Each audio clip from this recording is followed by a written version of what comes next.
ওম ভগবতে বাসুদেবায় নমঃ। পৌষ মাসের কৃষ্ণপক্ষের একাদশী সফলা একাদশী নামে পরিচিত।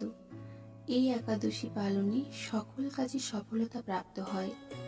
এরপর পৌষ মাসের শুক্লপক্ষের একাদশী পুত্রতা একাদশী ডিসেম্বর মাসের শেষ তারিখে পালন হবে।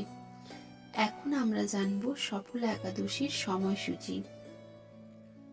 14ই ডিসেম্বর রবিবার 6:50 পড়বে সফলা একাদশী, আর 15ই ডিসেম্বর সোমবার রাত 9:19 পর্যন্ত থাকবে।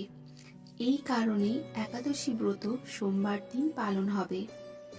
সোমবার দিন সকালে একাদশীর দিন ব্রহ্ম মুহূর্ত থাকবে 5:29 থেকে 6:17 পর্যন্ত। এই দিন একাদশীতে ব্রহ্ম মুহূর্তে স্নান করে ভগবানের পূজা অর্চনা করা হয়।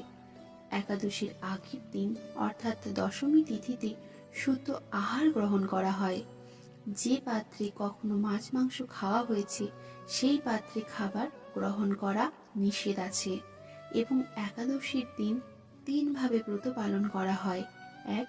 নির্জলা ব্রত, যেখানে আপনি জল না খেয়ে সারাদিন ব্রত রাখবেন। 2. ফলাহার ব্রত, অর্থাৎ শুধুমাত্র ফল খেয়ে একাদশী ব্রত পালন করা। আর 3. অনুকল্প খাবার গ্রহণ করে ব্রত পালন করা, অর্থাৎ শস্য আদি বর্জন করে ব্রত পালন করা হয়। একাদশী তিথিতে যতটা সম্ভব মৌন থাকার চেষ্টা করুন। কোনো রকম দুধ ক্রিয়া, সেটা যদি মোবাইলে গেমও হোক না কেন, নিজেকে সেই খেলা থেকে বিরত রাখার চেষ্টা করতে হবে। একাদশী পালনের উদ্দেশ্যই হচ্ছে ভগবানকে খুশি করা, তাই ভগবানের ভক্তরা নাম আদি কীর্তন করে এই দিনটি পালন করেন এবং রাত্রি যাপনও করেন এবং যথাসময়ে পালন করেন। পালনের সময়সূচি 16ই ডিসেম্বর সকাল 7:05 থেকে 9:11 পর্যন্ত থাকবে। দ্বাদশী তিথিতে অর্থাৎ যেদিন পালন করবেন সেদিনও ব্রহ্ম মুহূর্তে উঠে ভগবানের পূজা আদি সম্পন্ন করে পালন করবেন। পালন কথার অর্থ হলো আপনি যেই খাবারগুলি বর্জন করেছেন একাদশীর দিন সেগুলি গ্রহণ করা।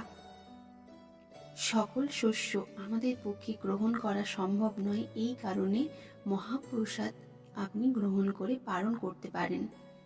একাদশী তিথিতে নৃসিংহদেবের 108 নাম জপ করা অত্যন্ত শুভ বলে মনে করা হয়। এছাড়াও ভগবানের 108 নাম জপ এবং একাদশীর মাহাত্ম্য কথা অবশ্যই শ্রবণ করা প্রয়োজনীয়। একাদশীর দিন করা যে কোনো কাজ 1000 গুণ ফল দান করে, তাই একাদশী তিথিতে চেষ্টা করবেন শুভ কাজ করার, ভালো কাজ করার। সকলকে একাদশীর শুভকামনা। নমস্কার।